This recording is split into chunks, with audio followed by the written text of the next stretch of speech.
Okay, let's go ahead and start. People can be coming in as we're starting, but they give us a time schedule, and I like to help them keep it. Okay, so by 11. Gotcha. Fast.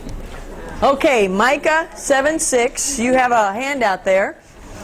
We're going to talk about there's men in them thar hills, but really the talk is about mothers and sons, so I'm assuming everybody that's under the sound of my voice is a mother that has sons. And the reason why I want to talk about this is because I'm seeing far too many sissy boys in churches. You know, it's mostly because of the mothers that the boys become sissies. And then I personally in my life I've got two sons, and I've had to work at my relationships with those sons. And so I'm going to try to teach you what I've had to work on in my own life, hoping it'll be a blessing to you and help you in your relationship with your son. Let's have a word of prayer. Father, thank you for your goodness. Thank you for this chance we have to be together. I pray you'll bless the next couple sessions, that it will be still an encouragement to these ladies. There's still something they can learn. Help them to keep their minds open. In Jesus' name, amen. Micah 7:6, for the son dishonoreth the father, the daughter riseth up against her mother, the daughter-in-law against her mother-in-law. A man's enemies are the men of his own house. Even in Christian circles, our sons can have problems because Satan is still alive, you know. And so I would like to teach you the 3 C's of good relationships with your children and relate it to just being with your son. The first C is communicate. Communicate. Okay? And part of communicate is under this is I take partial blame for his failures. Take for instance, when my son gets to be a teenager, and mostly I'm thinking of the teenage years, but if your son is not a teenager yet, you will be able to get some things out that will help you, I promise you. But when they get to a teenager, and you might feel like I haven't taught him how to really control his appetite, and he doesn't eat well. You know, I didn't make him eat vegetables, whatever it is. You don't say, you just won't eat vegetables. I've tried all my life to make you eat vegetables. That's not communication. You know that? That is just nagging and putting them down and making them feel stupid and all that. See, you know what, son? I want to apologize to you. What for, Mom? I have failed to teach you how to eat right. And it's going to be a problem the rest of your life. If you, you're becoming an adult, if you as an adult don't get this, you know. So I take partial blame. See, what we do is we get very defensive when we feel like that we failed. And we want to try to place blame on somebody else. So if you have a son and you want to have a good relationship with him, you got to learn how to talk. Talk. Mrs. Evans, I don't know if you can understand how much she drilled this into me in my early years of childhood, because I had grown up in a home where I did not talk. The only time I ever told my mom anything about what was going on in my life, she embarrassed me to death. You know, I told her that I started my period, and as soon as I told her that, she went out and told everybody in the house, oh, Loretta's become a woman today. And I thought, oh, die, you know. I told her that because she had never told me what was going to happen. And I didn't know what was going on, why, you know. So you got to be careful. Communication. You got to be very aware of talking a lot. And you that have little kids, I don't really know how to explain this to you, but when my kids were babies, through 3 years old, they drove me crazy. I'm not a baby person. I don't want that to scare you, Barb. Barb's my daughter-in-law, and she might have a child someday. I'm not in a hurry. I like just having a new daughter. Don't worry about the grandkids yet.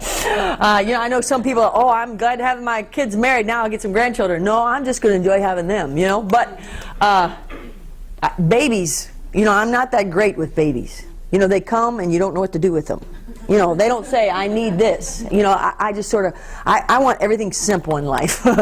No complications, you know. So I remember calling Mrs. Evans one time. I said, this kid just, I won't tell you which kid, this kid just keeps following me around. And, I just want to go lock him in a room and say, stay there for the next hour. You know, that's how I felt as a young mother. you know, because I want everything to have a quick fix, you know, and I want peace in my life, and babies do not allow for peace. You know, when Brother Ray was talking and preaching a few minutes ago, when he said that when he had the twins, that he preached on hell for 16 weeks, I surely can understand that. You have a lot of sleep deprivation when you first have children, right? But I called Mrs. Evans and I said, what am I supposed to do? This baby just keeps going like that. She said, and this is profound to me. And I don't know how to... She was such a profound person about communication with people.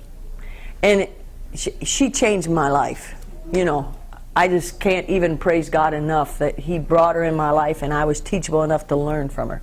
But anyway, so she said, just take the baby, put it on your lap, and just say, what's the matter? And the baby will just go, and you just pat it and let it just talk. She said that was talking. And I said, it sounds like garbling to me. But, you know, that was the beginning of me learning to let my child communicate to me. See, when I first got saved, I thought that communication was just saying the praise God, thanking God for all the goodness things that He's done, you know, all that. But communication is being able to be honest with each other. You know, I'm upset, Mom. I don't like the temperature. It's too cold. You know, there's nothing wrong with letting a child tell you what's going on in their life. You know. And if you don't, it's going to cause problems. And the second part of communicate is I'm quick to apologize when I'm wrong. This takes you got to get rid of your pride. You know, I have often said it's very humorous that God gives menopausal women teenage children, right? Because they're going through their own list of changes in their life. See, there's a very prime example. Oh, you poor thing. If you can just quiet him, that's fine. You don't have to run. You don't have to run. But you know how nervous I get when they cry that much. Oh, but anyway. I'm just teasing you. Poor, he's cute. I saw him just laying there at the hotel on this big thick ottoman. I thought it was a doll, you know, until I really looked close and saw that it was a real baby. I like them when they're that young because they sleep a lot. Barb's going to be afraid to have any grandkids. She's going to think, I'm not sending them to her house.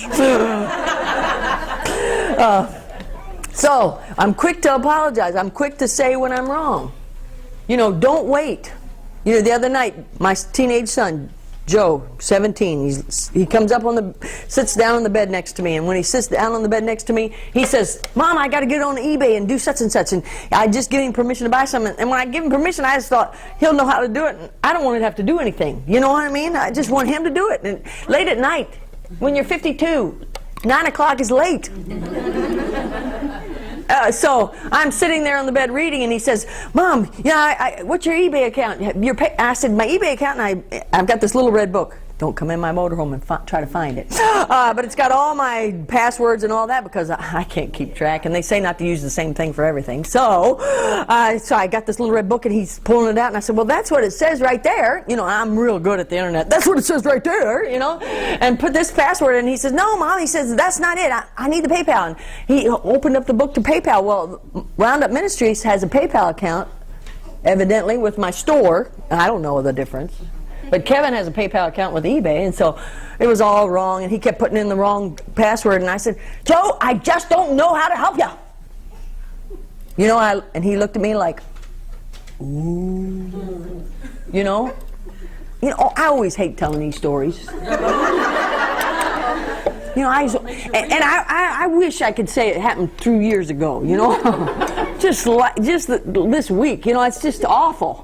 But, so I said, Joe, it's just right there, you know, and he said, Mom, that's not it. And he looked at me, and he's got this cheesy smile. And I said, okay. I said, this, and I slowed down, and I said, this is this and this, and he finally figured it out. Then after he got it done, I looked at him and I said, Joe, I am very sorry. He said, what for? He wanted to hear it all. You have cute kids? I said, I snapped at you, and I was impatient, and I really didn't want to help you. And he said, I could tell. But you know what? That's good. You know, that's very important. Why do sons not talk to your mothers? Under-communicate, okay? Why do sons not talk to your mother? This is going to be hard on some of you because you already have teenagers that do not talk to you. Your teenager comes home from school, they go sit in their room, put their earbuds on, and listen to that, or sit in front of the TV playing their Nintendos or whatever the thing is that they play, you know, and you don't have any communication. So this is going to be hard on you, I'm warning you. But first point, why they don't talk to mothers is you didn't build a foundation of talking. So those of you that have young children, get used to it now. Foundation of talking, letting them talk. I was present with Mrs. Evans one time when a mother said to her, she said, my son just started working a construction job, and when he works a construction job, he gets paid differently than the men that work construction that are married.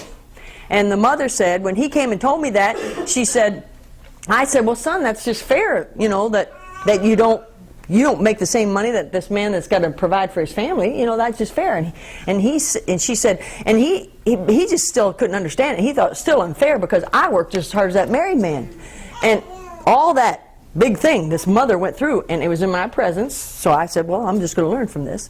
And so Mrs. Evans looked at her and she said, well, do you want to know what you should have done? And of course she swallowed hard. Yes, and Mrs. Evans said, well, number one, you got to let him tell you what he feels. Right? And then as you let him tell you how he feels, then you let him feel it.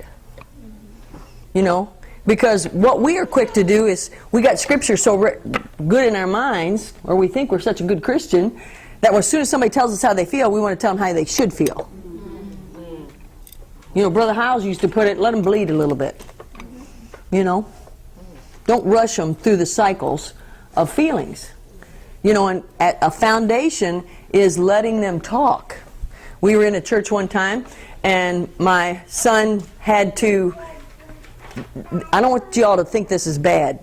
You know, we traveled to all different types of churches. They're Baptists, but there's lots of different types of Baptists. And we went into this church one time, and when I say my son, you don't know which son, I try to protect them. Some of the situations, they've told me I could tell the stories on them. But anyway, so we went into this church situation, and when we went in Sunday morning, first time we had been there, the preacher came to Kevin and said, your son can't wear his hair like that. You know, and that's pretty embarrassing, you know, for a teenage boy. You know, and as if you're a sinner because you got your hair fixed a certain way. So Kevin took him aside and told him, you know, and he went in and changed his hair, and he didn't really have a problem with it. But later on I said, how'd that make you feel when he said that? He said, well, it makes you feel like you're a wicked sinner. And we just talked. See, I've been building a foundation for years, starting when Mrs. Evans told me with that child, let it sit up on your lap and go, yeah, you know, and let them feel. You know, a teacher's unfair to them. Look, be real. Some of you are so old you don't even remember what it was like to be a teenager. You know that? Teachers are human and they're unfair, and let's let them feel that. Yeah, she gave us this test and she said this and this was going to be on it, but she did not tell us anything about that. Well, how'd that make you feel, son? Well, Mom, I'm glad you asked. It made me feel... You know what? You'd be so much better off to know how he feels than to let those feelings be hidden. I think Columbine would never have happened if some mother had been there saying, tell me how you feel, son. You know your sons. So you didn't build a foundation of talking. Number two, he already knows your opinion. Some of you, we wax too eloquent about what we think about things. And as we wax eloquent, we make them feel like you cannot cross me. You cannot go against what I think. Your opinion could not be different than what my opinion is. We've tried to build a foundation in our home of allowing them to have their own opinions. You know, when we do our ministry together, my husband will say, now, this is what we're going to do. What do you think? And if one of the kids think we're supposed to do it differently, they'll tell it. And it's okay. You know, and I don't want them to automatically think, you know, this is it's Mom's way or the highway. You know, you can't, you know, now there are rules, established rules, and I'm reading a book about teenagers because I still have one right now. And in that book it said that you got to keep established rules. And it's not you that's making the rule. It's not your opinion. It's the rule that sets the pace in the home. You know, like if you only want certain type of music on his iPod, that's the rule. You know, that's not your opinion or your nagging. That's the rule. And if he breaks the rule, some of you mamas need to learn how to step back and let Dad take control to break the iPod if necessary. You know? Oh, he didn't mean to. Let him clean it off, and it'll be okay. No, he probably will go find a new way to put it in there and hide it so that you can't find it. They're so techno, aren't they? You know, so he already knows your opinion. Number 3, he doesn't feel accepted by you. You know, maybe you're opposites. Maybe you're a very fast person, and he's more of a slow, methodical type person. So he might think you don't accept him. You know, you get out of the car and you're halfway into the store before he even gets out of the car. You know? Opposites. I gotta hurry. He has different tastes. I remember at one point, one of my sons, we really prefer our children to wear shirts with collars. I don't know, when you're traveling all the time, you want to look a little bit, you know, dressier or something like that. And there came a point in one of our boys' life where he said, you know, Mom, I really like wearing t-shirts. Now, in my opinion, people that wear t-shirts, sometimes, if you have a t-shirt on right now, don't think I'm thinking of you. I don't know. You know, I don't know how to dress up a t-shirt to make it look good. I guess that's my problem. But anyway, so if you wear a t-shirt and you might have some extra rolls, it shows even better on a t-shirt. You know, and whatever it is. So I thought I was helping this kid by not letting that kid wear t-shirts. But I really prefer wearing t-shirts. So Dad and I talked, and if he likes wearing t-shirts, is there a sin there about wearing t-shirts? No. This is just my personal preference. Now, we do have a rule that when we go into a church situation, they got to have a shirt with a collar on. Like when we're traveling to a church directly. But in between, and while we're there at the church, he doesn't have to wear he didn't have to wear shirts with a collar all the time. We realized that was extreme. See, some of us, we think we're establishing policies for our children and rules that are based on Bible, but really it's based on our personal preference. And they're different than you. You got to allow them to be a little different and not make them feel like you're stupid for wanting to wear a t-shirt. That's terrible. You know, that just when you hear me say it, you think it's terrible. He doesn't feel accepted by you because you do not care about his concerns. Does your child have acne? What have you done to try to help him with the acne? Oh, you'll get over it. I had that when I was a teenager. You know, I don't know how much money redheads have a lot of acne problems. Pam, you understand. I don't know if you don't have any now, but I still get pimples every once in a while. I'm just a fake redhead now, though, by the way. But anyway, they have concerns about their hair. Have you ever said, oh, you just think you're skinny? You know, I have one that's skinny, and he acts like if he gains any weight at all, it's just awful. You know, I'm thinking, where do boys get caring for their body? You know, I think, where does this... Somewhere it's coming from. I don't know. I haven't taught him that. You can tell that, can't you? But anyway, you know, if he's concerned about his looks, accept that. You know, and help him. Let's try a new hairstyle. You say, for boys? Well, there might be a new hairstyle. Mohawk? No. Now, another why do sons not talk to their mothers? You alienated him from you by stepping between him and the dad. You know that you think you're helping. And what really happens is he starts feeling like he can't trust you to talk to you about it, because then you'll step in between him and Dad, and it causes more rift between him and Dad. Most of the time in homes that I've talked to, and when I've been trying to counsel people, it's mom interfering that causes so much of the problem. So communicate. Can I say this to you? Somebody, I do not remember who it was, mentioned yesterday there's a book that teaches about when men turn into puberty.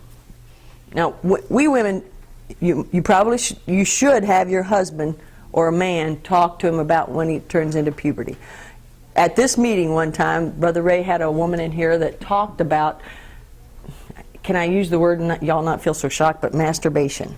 She was a mother of many boys. And she was very plain, and I thought, wow. You know, I never heard anybody talk like that, you know, whew, it was a little much for me at that point. Now I'm 52 and I say, yeah, we should have been talking about this.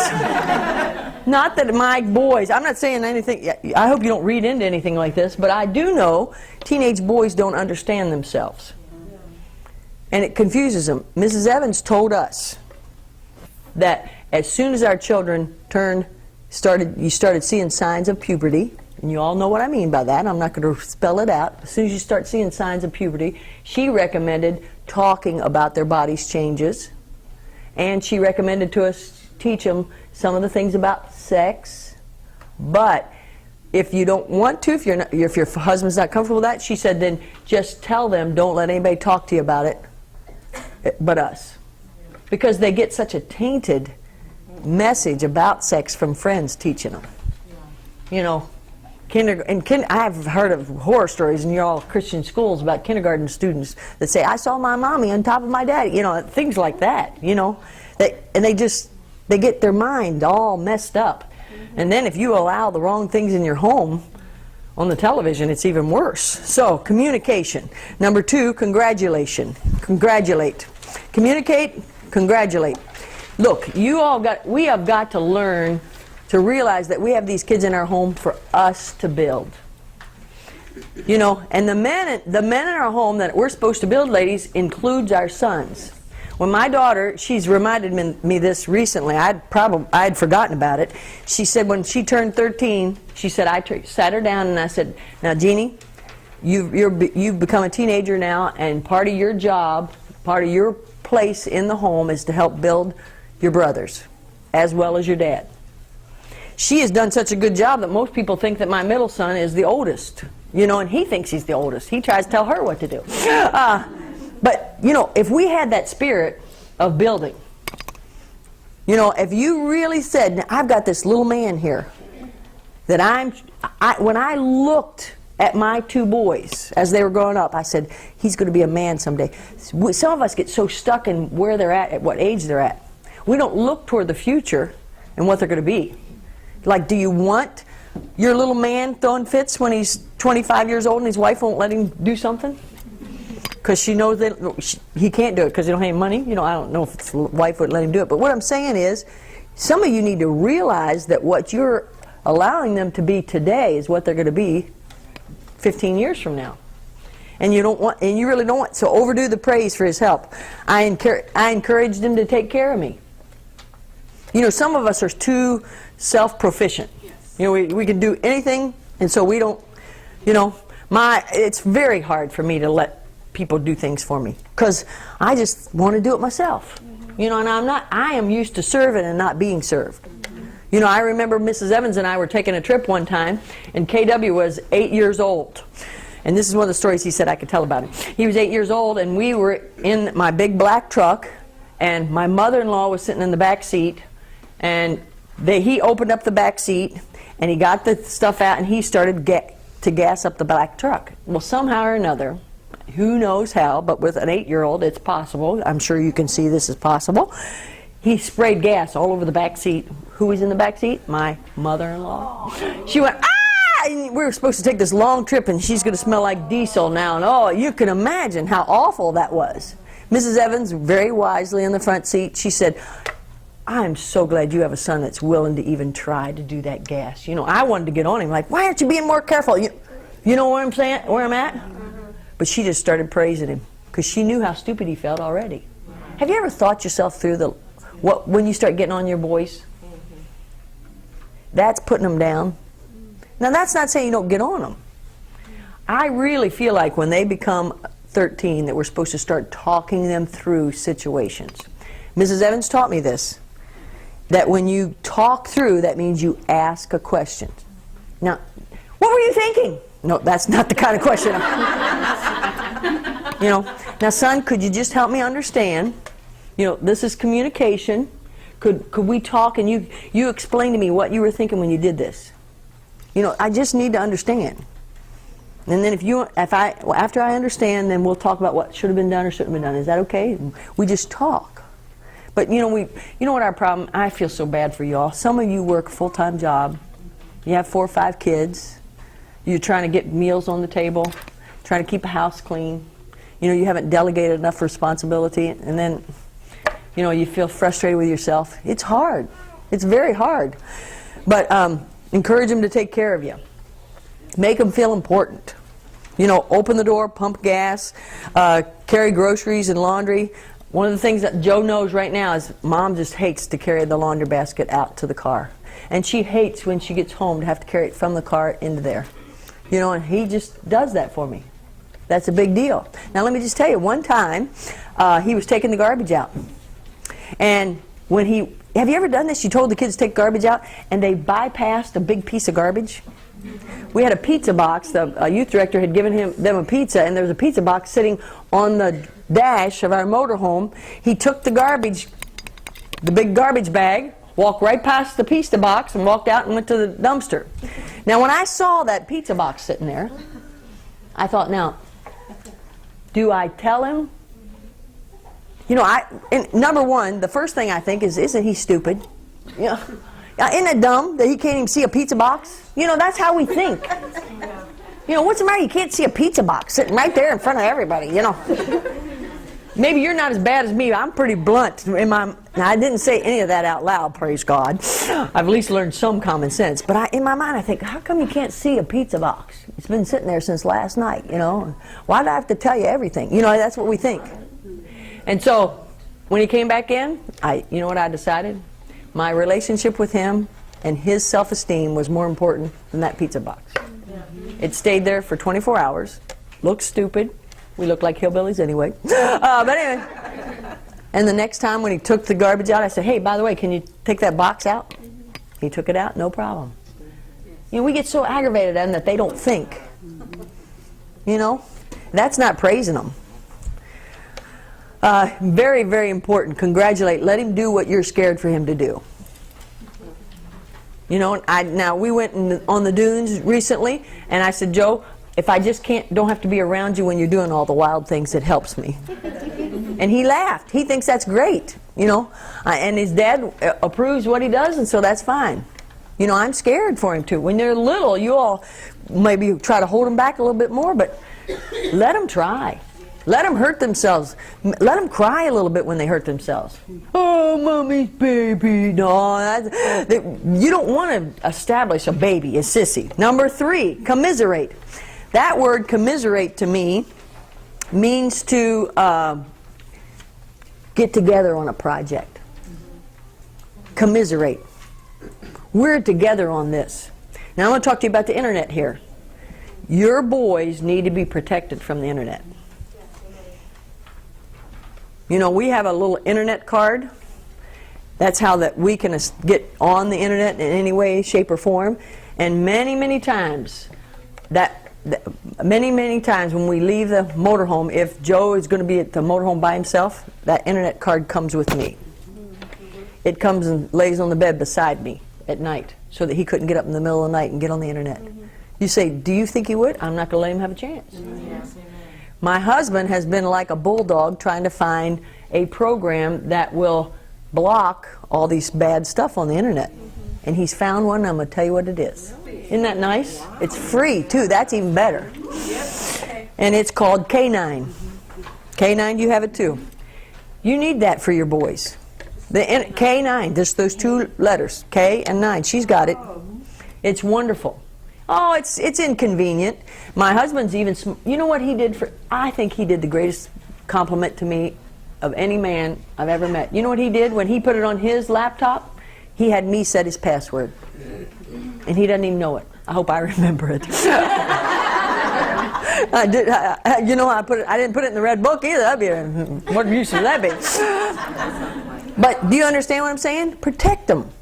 So when we are putting it on, we said, now, Joe, this is not because we think you're a wicked boy. You know, this is because we love you. And my husband went out and talked a good 15, 20 minutes about it to him and said, we need you to be on board and realize that we're doing this for you. And we want you to be for it as much as we want to do it. Talk. Mrs. Evans told me, you know, you just got to lay and talk. I was not used to laying and talking. You know, she'd say, go lay on the bed where it's dark. She really said this, because when it's dark, people will say things that they wouldn't say when the lights are on, because they don't have to see the reaction on your face. Shocking. You know, so lay on the bed. So I have asked God, wake me up. So I go to sleep. I'm probably the first one to sleep in the motorhome. And so at 10 o'clock I'll go to sleep, and then God will wake me up at 11. My son usually is laying there reading. And I'll go out there and I'll lay and I'll say, hey, how's it been going? What's been going on in your life? How's your and my relationship? And let him know you really want to know. You know, let him tell you, Mom, you just make me feel like you hate me. Mom, you just make me feel like you're on me all the time. Whatever it is, let him say it. And then say, I'm sorry I make you feel that way. And then they'll come back, well, the reason why I'm on you is because you never get up in the morning.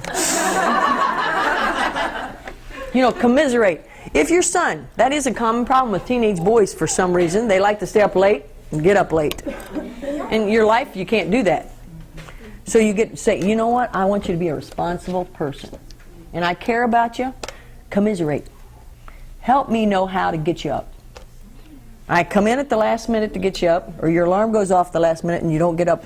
Help me to know what I can do that will still make you feel respected and honored, instead of me just coming in and throwing water in your face. You know, that's humiliating to it, you know.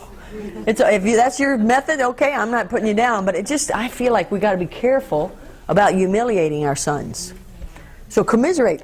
Help me know how to get you up. You know, whatever it is.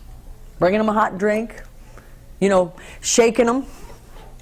You know, whatever it is, you talk it out.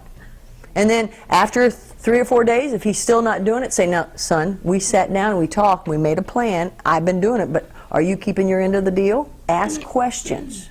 Remember? Questions are wonderful for teenagers because it forces them to think, am I really being honest with my mom? Am I really doing what she wants me to do? You know, now, I've been doing it, you know, and I'm trying to control myself. You know, I don't want to get out of hand. I don't want to nag you. But you got to help me. It's not working, so you got another suggestion? What you think might work? You know, whatever it takes. See, commiserate. We're together on this. Oh, don't you think one of the hardest things to do is let your boys drive you around when they become teenagers? Oh man. And when you drive, let me just say this. When my sons got their learner's permit and they drove with me, we said, this is how far away you stay from the car in front of you. We gave them a list of rules. When they broke the rule, then they got in trouble. You know, don't keep, no, you're doing it, no, you know, you don't just keep screaming at them the whole time they're driving you around, you know. If they break the speed limit, then take the keys away. You can't drive me the next time. Yeah, it cures a lot of things. Rules cure a lot of problems, you know. And when you are getting your permit, you drive like I want you to drive. Kevin has a different philosophy of driving than I do. I try to go by his, but there are some things when they're with me, they make me so nervous. I say, Kevin, can you put this in your rules? So I know, you know, we got to stay together. The speed limit is one of the things. You know, they think they can, you know, like that, and they don't even think about, if I ever got a speeding ticket, I wouldn't be able to get my license until I was this age. You know, they don't think of anything like that. And we want to constantly remind them, remember, if you get a speeding ticket, you know. But that doesn't really accomplish anything. So make you a set of rules. You and your husband, when you're driving our vehicles with our insurance, this is the speed you will go. This is how close you can get to the cars. This is all that. Okay? Ask for his help rather than demand his obedience. I really think after age 10 you start treating them respectfully, like a man. I think we gotta build men. You know, we want men in our lives. We want men that are going to serve God. We want men that are going to make a wife proud to have him for a husband. You know, you're preparing somebody for that man. I have a list here from Mrs. Evans. You know, I've talked to her a lot about her because she was so much a part of my child rearing days. By the time he was 18, a boy should know. This is a list that she gave me a number of years ago, and after she gave it to me, she put it in a book, you know, about kids without chaos. So I'm going to pass this out to you. And it's got just very common knowledge things. But part of the reason why your boys are not confident, because they don't have any skills. You know, teach them what they're good at and help them to do it. Then you got more things to praise them about. You know, get praise is such an important thing. But I'm going to have somebody pass these out before you leave. We're going to bow our heads and close our eyes, have a word of prayer. Father, thank you for these ladies. I thank you for the challenge that you have given me many years ago about making my boys men. Lord, you know the mistakes I've made. But I didn't want to make them. These sweet ladies came to this class because they don't want to make these mistakes. Would you please take these notes and things that I remember Mrs. Evans taught me, would you please help them to do it? Lord, would you help them not only do it, but would you help them to remember and relate in areas that they really need to work on? Now, with your heads bowed and your eyes closed, who'd say to me, Loretta, I needed this. I have a boy in my life that needs to be a man, and I need to quit nagging. I needed this, and I'm going to ask God to show me how to fix some things in my life. Anybody like that? Thank you for your honesty. You saw the hands, you know the heart. Please bless them. In Jesus' name I pray, amen.